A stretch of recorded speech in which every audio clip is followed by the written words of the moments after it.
इज्जत के लायक नहीं है, नहीं है, ये क्या इज्जत के लायक नहीं। थोड़ी देर रुको, ये यहाँ के नहीं, ये ताला इसको लगता है कि ये भजन करके चले जाएंगे, ध्यान रखे इनकी अर्थी उठने के बाद जाएंगे। युवाओं की भारी भीड़, जबरदस्त हो हल्ला, गले में चेन और ताला। क्या लगता है आपको ये कहां का नजारा होगा? चलिए हम ही बता देते हैं। मध्य प्रदेश लोक सेवा आयोग का नाम तो आपने सुना होगा, MPPSC जिसका शॉर्ट फॉर्म है। दरअसल उसके दफ्तर के बाहर बीते 36 घंटे से भी ज्यादा वक्त से काफी संख्या में युवा उम्मीदवार जमा हैं और आयोग पर ताला लगाने की चेतावनी दे रहे हैं। उनका गुस्सा है, उनका फ्रस्ट्रेशन है जो अब कई तरीकों से निकल रहा है। यूं तो कोई भी आंदोलन अच्छा नहीं होता, लेकिन कहते हैं कि जब सरकार बार बार गुजारिश करने पे, आरजू मिन्नत पे, आवेदन पे, निवेदन पे भी ना सुने तो कोई भी इंसान मजबूर हो ही जाता है, जैसे ये युवा हो गए हैं। आप मेरी साइड में कुछ तस्वीरें देख रहे हैं, ये वही तस्वीरें हैं। बीते 36 घंटे से भी ज्यादा वक्त से ये आंदोलन चल रहा है, लेकिन ये उम्मीदवार अभी भी टस से मस होने का नाम नहीं ले रहे हैं। लेकिन ये सारा बवाल हो क्यों रहा है, ये जानना जरूरी है। ये सारा बवाल हो रहा है मध्य प्रदेश लोक सेवा आयोग को उसकी जिद से हटाने के लिए, उसकी जिद तोड़ने के लिए। मध्य प्रदेश लोक सेवा आयोग बिना किसी नियम कायदे के जिद पाल बैठा है कि वो मुख्य परीक्षा की कॉपियां नहीं दिखाएगा।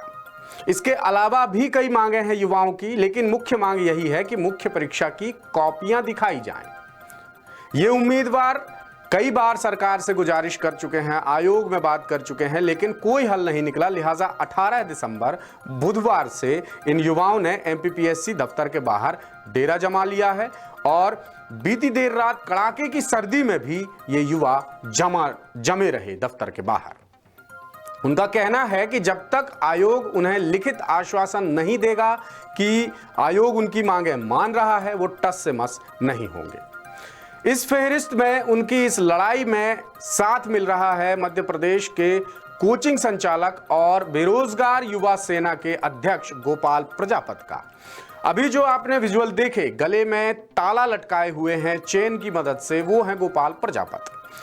गोपाल प्रजापत ने युवाओं का सहयोग किया है, साथ दे रहे हैं उनका, और उन्होंने मध्य प्रदेश लोक सेवा आयोग के बाहर ताला लगाने का, गेट में ताला लगाने की चेतावनी दे दी है।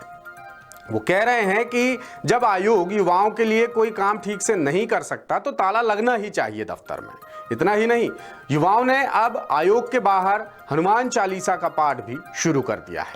भगवान की तस्वीर भी सामने रखी हुई है और बड़ी बात यह है कि इन युवाओं को अब कांग्रेस का भी साथ मिलता दिखाई दे रहा है। इंदौर में अभी कुछ देर पहले ही जब हम आपसे बात कर रहे हैं, PCC चीफ जीतू पटवारी आयोग के बाहर धरना दे रहे युवाओं से मिलने पहुंचे हैं। सबसे पहले सुनते हैं जीतू पटवारी ने युवाओं का कैसे समर्थन किया। आप सब परिवार के लोग हो, आपकी मांगे जायज है, आपका आंदोलन जायज है, पर आंदोलन आपको चूंकि सरकारी सेवाओं में जाना है तो ये आंदोलन संवैधानिक मर्यादाओं में होना चाहिए, इतना आग्रह में करना चाहिए। याद रखना ये बात, संवैधानिक मर्यादा है। बाबा साहब अम्बेडकर ने संविधान बनाया, बाबा साहब अम्बेडकर ने जो संविधान बना वही कारण है कि आप यहाँ लड़ पा रहे हो। मैं आप लोगों के बीच में खड़ा हूँ, अपनी बात ताकत से कह रहा हूँ। बाबा साहब अम्बेडकर का जो संविधान है, यही कारण है कि आज पूरे देश में जो कानून व्यवस्था के नाम पे सही सरकारें चलती, नहीं तो अराजकता हो जाती। यही कारण है कि अधिकारी हमसे डरते हैं, उस संविधान के कारण डरते हैं। तो आप लोग उनकी उस संविधान की रक्षा करो, उस संविधान की मर्यादा को रखो। जो आंदोलन है ये मर्यादा पूर्ण रहना चाहिए, संवैधानिक रहना चाहिए, इसका ध्यान रखो। और मैं फिर से मोहन यादव जी, ये भ्रष्ट PSC का पूरा तंत्र बदल दो, पूरा तंत्र बदल दो। अगर ये तंत्र रहा तो ये बच्चों का भविष्य तो खराब होगा, पर आपकी सरकार का भविष्य भी सही नहीं रह सकता है। सही है कि गलत?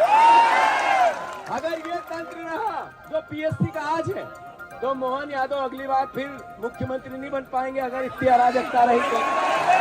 तो मैं फिर से सभी परिवार के साथियों को ढेर सारी शुभकामनाएं देता हूं आंदोलन के लिए और आपके भावी भविष्य के लिए।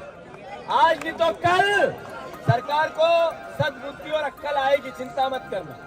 हम फिर से कल विधानसभा में आपकी पूरी आवाज, आपकी मांगे ये मैंने रख ली है, ये सारी उठाऊंगा और सारे विधायक एक साथ ये सारे पर्चे लेके अंदर जाएंगे। तो कुछ इस तरह प्रदेश कांग्रेस अध्यक्ष जीतू पटवारी ने युवाओं का समर्थन किया। उन्होंने दो अहम बातें बोली। पहला तो ये कि संविधान के दायरे में रहकर प्रदर्शन कीजिए, अच्छी बात है। एक विपक्ष के नेता से कुछ इसी तरह की समझाइश की उम्मीद की जा सकती है। और दूसरी बात ये उन्होंने कही जो होना चाहिए, ये मांग है, युवाओं की भी मांग है और जो परेशान हो चुके हैं बुरी तरह वो तो ये मांग कर ही रहे हैं कि डॉक्टर मोहन यादव मध्य प्रदेश के मुख्यमंत्री एमपीपीएससी का पूरा सिस्टम बदल दें। एक बड़ी सर्जरी की जरूरत है एमपीपीएससी में। बहरहाल एक तरफ उम्मीदवारों का यह प्रदर्शन चल रहा है तो दूसरी तरफ ये खबर भी आ रही है कि मध्य प्रदेश हाईकोर्ट में राज्य सेवा परीक्षा 2023 के रिजल्ट को लेकर जो सुनवाई चल रही है वो एक बार फिर आगे बढ़ गई, क्योंकि 19 तारीख को एक बार फिर एडवोकेट जनरल मध्य प्रदेश के महाधिवक्ता प्रशांत सिंह हाई कोर्ट नहीं पहुंच सके, बिजी होंगे किसी काम में। उनके लिए ये युवाओं से ज्यादा जुड़े काम ज्यादा मायने रखते हैं और इसीलिए बार बार तारीख पे तारीख मिल रही है और युवा लगातार परेशान हो रहे हैं। अब मामले की अगली सुनवाई नए साल पर होगी 7 जनवरी 2025 को। उम्मीदवारों की तरफ से पेश अधिवक्ता ने रिजल्ट रुके होने की बात कहकर हाई कोर्ट को सारी बातें बताई कि क्या हो रहा है इस मामले में, लेकिन हाई कोर्ट ने कोई निर्देश जारी नहीं किए क्योंकि एजी पहुंचे ही नहीं, सरकार का पक्ष रखा ही नहीं गया। आपको यहां यह भी बताना जरूरी है कि एमपीपीएससी की मेंस परीक्षा का जो एग्जाम है उसको हुए बीत चुके हैं पूरे के पूरे 9 महीने, लेकिन रिजल्ट आज तक जारी नहीं हुआ है। ये अलग बला है जिसमें युवा फंसे हुए हैं, जबकि आयोग ने इंटरव्यू का शेड्यूल जुलाई 2025 बता दिया है। इस मामले में चीफ जस्टिस की बेंच ने 2 दिसंबर को सुनवाई की थी। 4 दिसंबर को जो सुनवाई होनी थी उसमें भी एडवोकेट जनरल नहीं पहुंच पाए थे और तारीख आगे बढ़ गई थी।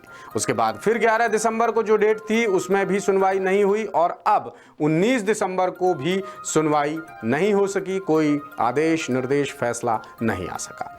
ऐसे में एक तरफ ये युवा हैं जो प्रदर्शन करने को मजबूर हैं, तो दूसरी तरफ ये केस है कि खत्म होने का नाम ही नहीं ले रहा। यह खबर हमने आपको आप तक इंदौर से हमारे विशेष संवाददाता संजय गुप्ता और कैमरामैन गौतम सरदार के जरिए पहुंचाई है। इस तरह के और भी अपडेट्स देखने के लिए बने रहिए हमारे साथ, देखते और पढ़ते रहिए dassutra.com। लेटेस्ट, इन्वेस्टिगेटिव और इन डेप्थ खबरें देखने के लिए ज्वाइन कीजिए द सूत्र का व्हाट्सएप चैनल, सब्सक्राइब कीजिए यूट्यूब चैनल, लाइक कीजिए फेसबुक पेज और पढ़ते रहिए वेबसाइट www.dassutra.com।